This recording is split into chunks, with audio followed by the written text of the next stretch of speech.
കുട്ടികളെ, അക്ഷരജാലത്തിലേക്ക് ഏവർക്കും സ്വാഗതം. ഞാൻ നിങ്ങളുടെ ഉമ്മ ടീച്ചർ.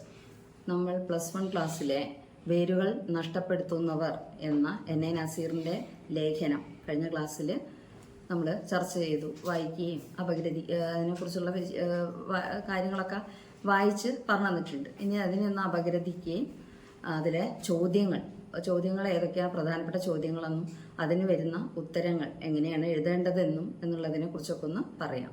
നമ്മളപ്പോൾ NA നസീറിൻ്റെ വേരുകൾ നഷ്ടപ്പെടുത്തുന്നവർ എന്ന ലേഖനത്തെക്കുറിച്ച് വിശദമായിട്ടുള്ള ഒരു അപഗ്രഥനം നടത്താൻ പോവുകയാണ്. ശ്രദ്ധയോടെ കേൾക്കുക. അപ്പോൾ ശ്രീ NA നസീർ ആരാണ്? ഒരു വന്യജീവി ഫോട്ടോഗ്രാഫറാണ്, പരിസ്ഥിതി പ്രവർത്തകനാണ്.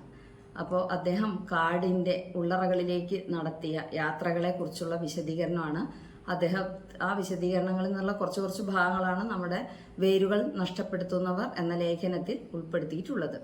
അപ്പോൾ നമുക്ക് നോക്കാം എന്തൊക്കെയാണ് NA നസീറിൻ്റെ ലേഖനത്തിലൂടെ നമുക്ക് മനസ്സിലാവുന്ന കാര്യങ്ങൾ. അപ്പോൾ വേരുകളുടെ പ്രത്യേകത എന്താണ്? വേരുകൾ വഹിക്കുന്നത് എന്താണ്? അപ്പോൾ ഏറ്റവും പ്രസക്തമായ ഒരു ചോദ്യമാണ്, ഈ ആധുനിക കാലത്തെ ഏറ്റവും പ്രസക്തമായ ഒരു ചോദ്യമാണത്. വേരുകൾ വഹിക്കുന്നത് എന്താണ്? അപ്പോൾ നമുക്കറിയാം, വേരുകൾ വഹിക്കുന്നത് വെള്ളവും വളവും ഒക്കെയാണ് നമുക്കറിയാം. എന്നാൽ ഈ വെള്ളവും വളവും മാത്രമല്ല, നമ്മുടെ ഒരു മഹത്തായ പാരമ്പര്യം കൂടിയാണ് വേരുകൾ വഹിക്കുന്നത് എന്ന് പറയാം. നമ്മൾ എന്ന് വെച്ചാൽ ഇന്നത്തെ ഈ കാലത്ത്, ഈ വർത്തമാന കാലത്ത് നിസാര ലാഭങ്ങൾക്കു വേണ്ടി നമ്മൾ നശിപ്പിക്കുന്നത് നമ്മുടെ മഹത്തായ പഴക്കമുള്ള പൈതൃകങ്ങൾ കൂടിയാണ്. വേരുകൾ ഞാൻ കഴിഞ്ഞ ക്ലാസ് എടുക്കുമ്പോൾ പറഞ്ഞത് വേരുകൾ എന്നുകൊണ്ട് മരത്തിൻ്റെ വേരുകൾ എന്ന രീതിയിൽ മാത്രമല്ല, വേരുകൾ തന്നെ നഷ്ടപ്പെടുത്തുന്ന മനുഷ്യ സമൂഹത്തെക്കുറിച്ച് കൂടിയാണ് അതിൽ വ്യക്തമാക്കുന്നത്, അല്ലേ? ഇപ്പോൾ വേരുകൾ ആചാരങ്ങളും വിശ്വാസങ്ങളുമാണ്. വേരുകൾ മാത്രമാണ് മനുഷ്യനെയും ഈ മണ്ണിൽ പിടിച്ചു നിർത്തുന്നത്, അല്ലേ? നമ്മുടെ വേരുകൾ നഷ്ടപ്പെടുത്തുന്നവർ എന്ന് ആരെക്കുറിച്ച് തന്നെയാണ് പറഞ്ഞത്? നമ്മളെക്കുറിച്ച് തന്നെയാണ് പറയുന്നത്. ഇപ്പോൾ വേരുകൾ മാത്രമാണ് മനുഷ്യനെയും ഈ മണ്ണിൽ പിടിച്ചു നിർത്തുന്നത്. പക്ഷേ ഒന്നിൽ നിന്നും ഒന്നും പഠിക്കാത്ത ഈ സമകാലീന തലമുറ വേരുകൾ എറിയുകയാണ്. ആദിയും അവസാനവുമില്ലാത്ത, ആദിയും അന്തവുമില്ലാത്ത ലാഭക്കൊതിയുടെ മറ്റൊരു വശം മാത്രമാണ് ഈ നാശം. നമ്മുടെ ലാഭം എന്ത് ചെയ്താലും നമ്മൾ എന്താണ് അതിൽ നിന്ന് ലാഭമുണ്ടാവുക എന്ന് ചിന്തിക്കുന്ന ഒരു അവസ്ഥയിലേക്കാണല്ലോ ഇന്നത്തെ ലോകം നീങ്ങുന്നത്. ആദ്യം നാം വൃക്ഷത്തിൻ്റെ വേരറുക്കുന്നു, പിന്നെ നമ്മുടെ തന്നെ. സത്യത്തിൽ നമ്മൾ ഈ വേരറുത്തു മാറ്റുന്നതിലൂടെ നമ്മളുടെ ജീവിതം തന്നെയാണ് നശിപ്പിക്കുന്നത്. എന്നുവെച്ചാൽ നമ്മൾ ചെയ്യുന്നത്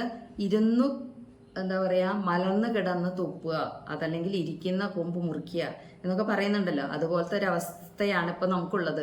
നമ്മൾ നമ്മുടെ പരിസ്ഥിതിയെ നശിപ്പിക്കുകയാണ്. പരിസ്ഥിതിയെ നശിക്കുക എന്ന് പറഞ്ഞാൽ നമ്മളും കൂടിയാണ് നശിക്കുന്നത്. നമ്മൾ താൽക്കാലിക ലാഭത്തിനു വേണ്ടി ചെയ്യുന്ന പല പ്രവർത്തികളും നമ്മുടെ തന്നെ നാശത്തിന് കാരണമാകുന്നു എന്നാണ് ഇവിടെ ലേഖകൻ പറയണത്. നമ്മുടെ പാഠാരംഭത്തിൽ ഏറ്റവും വികാരനിർഭരമായി തന്നെയാണ് ലേഖകൻ ആ വൃക്ഷത്തിന്റെ നാശത്തെ വിവരിക്കുന്നത്, അല്ലേ? അതൊരു വ്യക്തിയുടേതിൽ നിന്ന് വ്യക്തിയെ തന്നെ ചിത്രീകരിക്കുന്ന പോലെ, വ്യക്തിയുടേതുപോലെ തന്നെ ഒരു സമാനമായ ഒരു വിവരണം തന്നെയാണ് നൽകിയത്. ഭൂമിയുടെ നെഞ്ചിലേക്ക് അള്ളിപ്പിടിച്ച് അണച്ചു വെച്ചവയെല്ലാം നാം വലിച്ച് പുറത്തിടുകയാണ്. കൊത്തിപ്പറിച്ച് അമ്മയിൽ നിന്ന്, വിശുദ്ധമായ മണ്ണിൽ നിന്ന് മാറ്റിയിടുകയാണ് എന്നൊക്കെ തുടക്കത്തിൽ അങ്ങനെയാണല്ലോ നമ്മൾ വായിച്ചത്. ആലംബമില്ലാതെ ഒന്ന് വിറച്ച് പിന്നെ ഒരു ക്ഷണം അവസാനമായി പരിചയിച്ച കാഴ്ചകൾ ഒന്നുകൂടി നോക്കി വൃക്ഷങ്ങൾ മറിഞ്ഞു വീഴുന്നു. ആർത്തലച്ച് വീഴുന്ന ഒരു മരത്തിന്റെ കാഴ്ച നമ്മൾ തുടക്കത്തിൽ വായിച്ചു. ആ വീഴ്ച ഒരു നൂറ്റാണ്ടിന്റെ വീഴ്ചയായിരിക്കാം, അല്ലെങ്കിൽ അതിനു മുമ്പും ജീവിത സായാഹ്നത്തിൽ ചുമതലകളെല്ലാം നിർവഹിച്ചു കഴിഞ്ഞ ഒരു കാരണവരെ പോലെ അന്ത്യശ്വാസം വലിച്ചൊടുവിൽ ശ്വാസം ഒരു ക്ഷണം നിശ്ചലമാകുന്നു. ഈ രീതിയിലൊക്കെ നമ്മളൊരു വ്യക്തിയോട് സാദൃശ്യപ്പെടുത്തി ചിന്തിക്കുമ്പോൾ ആ വൃക്ഷത്തിന്റെ പതനത്തെ നമുക്ക് അങ്ങനെ കാണാം. അപ്പോൾ ഈ നമ്മുടെ ലേഖകൻ ഈ വൃക്ഷാവസ്ഥയെ മനുഷ്യഭാവങ്ങളോട് ചേർത്തുകൊണ്ട് തന്നെയാണ് വിവരിക്കുന്നത്, അല്ലെ? അതല്ലെങ്കിൽ പ്രകൃതിയിൽ നിന്ന് വേറിട്ടുകൊണ്ടൊരു ഭാവം നമുക്ക് നേടിയെടുക്കാൻ കഴിയുമോ? പ്രകൃതിയിൽ നിന്ന് വേറിട്ടുകൊണ്ട് ഒരു ഭാവം നമുക്ക് നേടിയെടുക്കാൻ കഴിയുന്നത് എങ്ങനെ എന്ന ഈ ഒരു ചിന്ത കൈമോശം വന്ന അന്നു മുതൽ മനുഷ്യന്റെ ആർത്തിയും ഒപ്പം നാശവും തുടങ്ങി. ആദ്യകാല മനുഷ്യന് പ്രകൃതിയെ ഭയമായിരുന്നു. അജ്ഞാതമായ പ്രകൃതിയുടെ രഹസ്യങ്ങൾ അവനെ നടുക്കം കൊള്ളിച്ചു. തീർച്ചയായും ഈ ഭയം ഒരു തരം ആരാധനയിൽ അവനെ കൊണ്ടുചെന്നെത്തിച്ചിട്ടുണ്ടാകാം. അജ്ഞാതമായതും രഹസ്യങ്ങൾ കണ്ടെത്താൻ കഴിയാത്തതുമായ കാര്യങ്ങൾ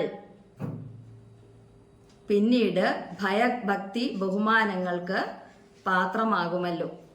അപ്പോൾ എന്തൊക്കെയാണ്? വേരുകൾ നഷ്ടപ്പെടുത്തുന്നവർ എന്ന ഈ ലേഖനത്തിലൂടെ നമ്മൾ വ്യക്തമാക്കുന്നത്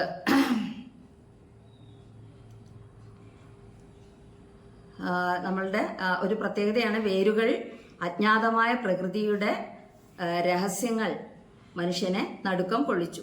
തീർച്ചയായും ഈ ഭയം ഒരുതരം ആരാധനയിൽ അവനെ കൊണ്ടുചെന്നെത്തിച്ചിട്ടുണ്ടാകാം. അജ്ഞാതമായും രഹസ്യമായും കാര്യങ്ങൾ, അല്ലെങ്കിൽ രഹസ്യമായ കാര്യങ്ങൾ കണ്ടെത്താൻ കഴിയാത്തതാണല്ലോ നമ്മുടെ പരാജയം. അപ്പോൾ എന്തായാലും ഈ ആരാധന അവനെ ഒരു പ്രകൃതി ഉപാസകനാക്കി മാറ്റി. നമുക്ക് അജ്ഞാതമായ കാര്യങ്ങൾ, മനസ്സിലാക്കാൻ കഴിയാത്ത കാര്യങ്ങളെക്കുറിച്ചുള്ള ആ ഒരു അവസ്ഥ അവനെ എന്ത് ചെയ്തിട്ടുണ്ട്? പ്രകൃതി ഉപാസകനാക്കി മാറ്റി. തൻ്റെ സ്വന്തം, അല്ലെങ്കിൽ തനിക്ക് സ്വന്തം നിലനിൽക്കാൻ, തൻ്റെ സ്വത്വം നിലനിർത്താൻ അവൻ പ്രകൃതിയിലും എന്ത് ചെയ്തിട്ടുണ്ട്? ആശ്വാസം കണ്ടെത്താൻ, അല്ലെങ്കിൽ പ്രകൃതിയിൽ ലയിച്ചു ചേർന്നുകൊണ്ടുള്ള ഒരു ജീവിത ശൈലി അത്യാവശ്യമാണ് എന്ന് മുമ്പ് അവൻ മനസ്സിലാക്കിയിട്ടുണ്ടായിരുന്നു. അപ്പൊ അതൊക്കെയാണ് അതുകൊണ്ട് തന്നെ അവൻ ആ സംസ്കാരത്തിന്റെ ഭാഗമായി. പ്രകൃതിയോട്, ഉപാസന മൂർത്തിയോടെന്ന പോലെ ആരാധന വെച്ചു പുലർത്തിയിരുന്നു.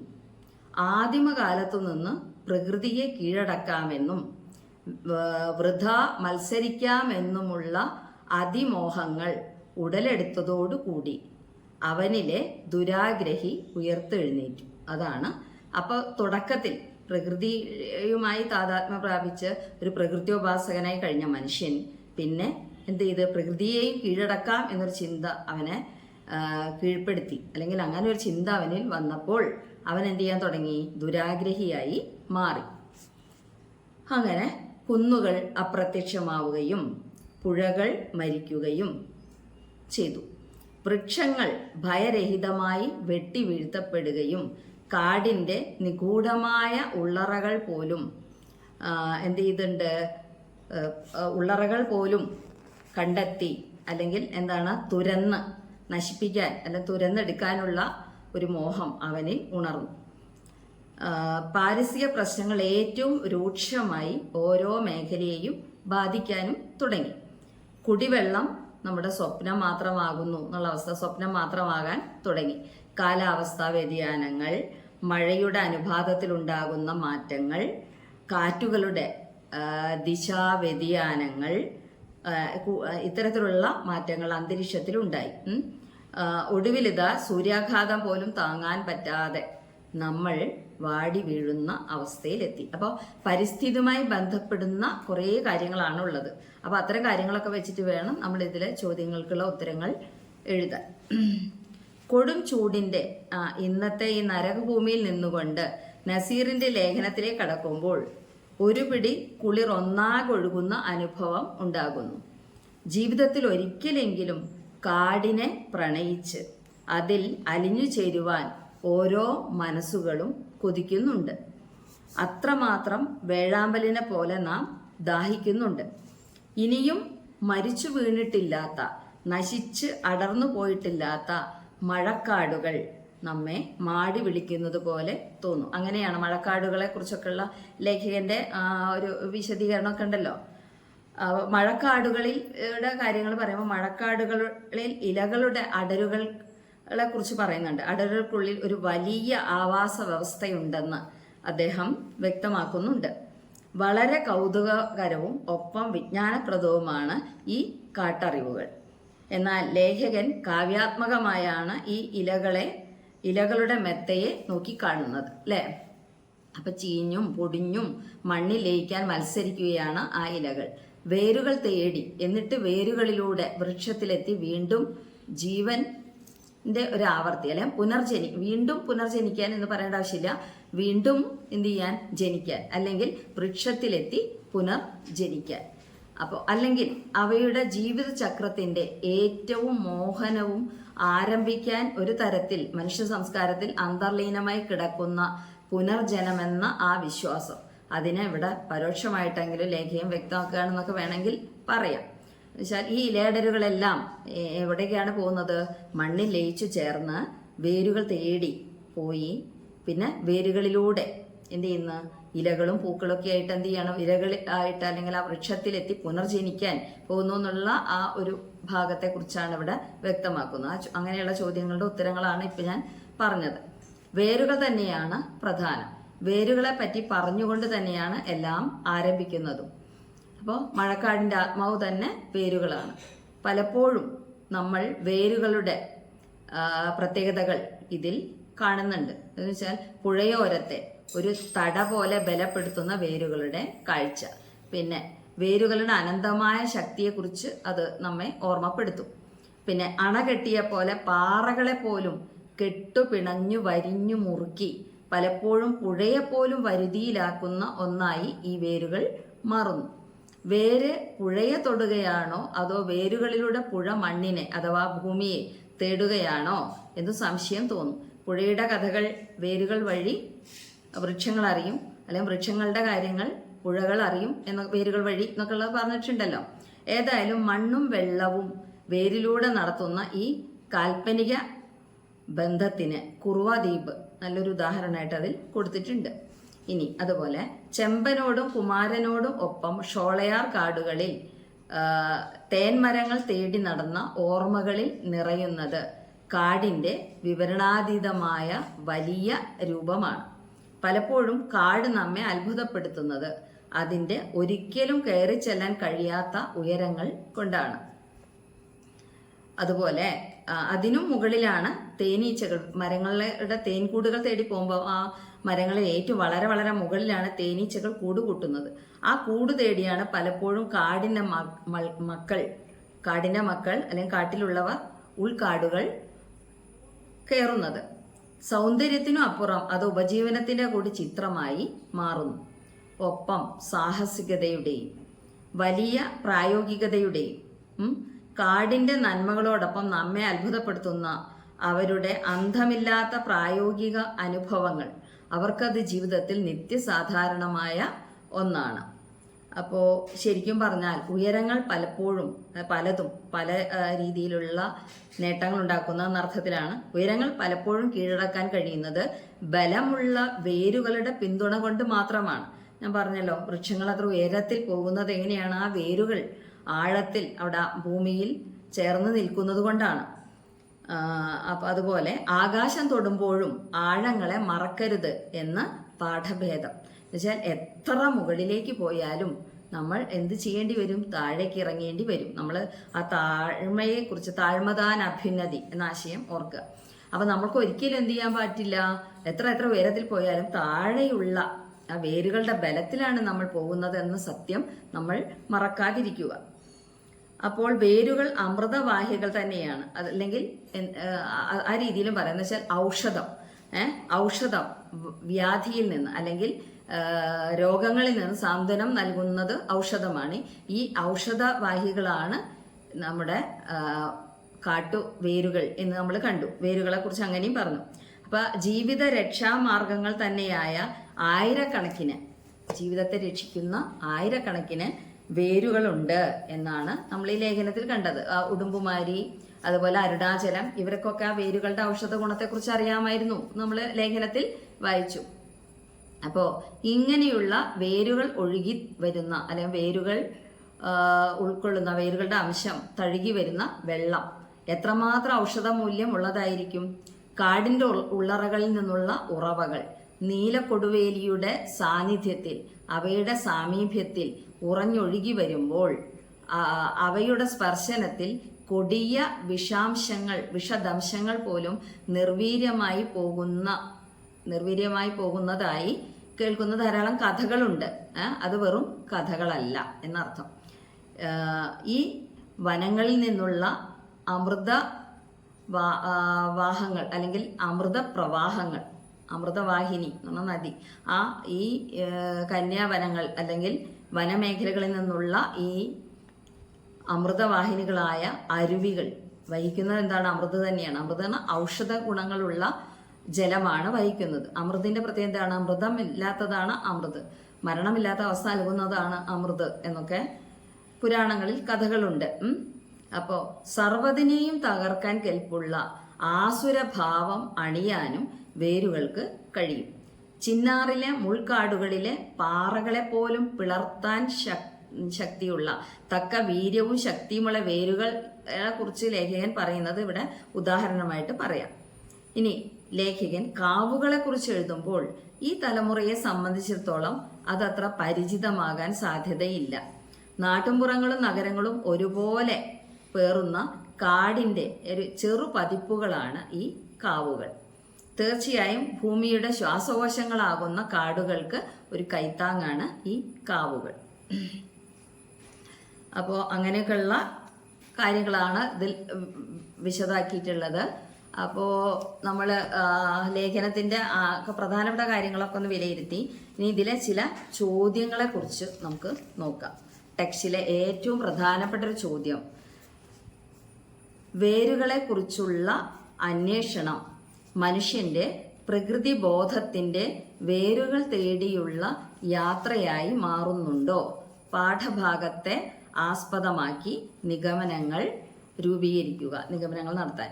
അപ്പോൾ ആ ക്വസ്റ്റ്യനുള്ള ആൻസർ കുറേ കാര്യങ്ങൾ ഇപ്പം ഞാൻ പറഞ്ഞ അതിലുണ്ട്. അതെങ്ങനെയൊക്കെയാണ്? എൻ.എ. നസീർ കേരളത്തിലെ വനാന്തരങ്ങളിലൂടെ 35ഓളം വർഷങ്ങളായിട്ട് തൻ്റെ ക്യാമറയുമായി ചുറ്റി സഞ്ചരിച്ചൊരു വ്യക്തിയാണ്. പരിസ്ഥിതി പ്രവർത്തകനാണ്, ഫോട്ടോഗ്രാഫറാണെന്ന് പറഞ്ഞു. ഇപ്പോൾ വയനാടൻ മലകളും പറമ്പിക്കുളവും തേക്കടിയും ചിന്നാറും ഇരവികുളവും ഒക്കെ അദ്ദേഹത്തിൻ്റെ യാത്രകൾക്ക് വിധേയമായ സ്ഥലങ്ങളാണ്, അല്ലാതെ യാത്ര ചെയ്തിട്ടുള്ള സ്ഥലങ്ങളാണ്.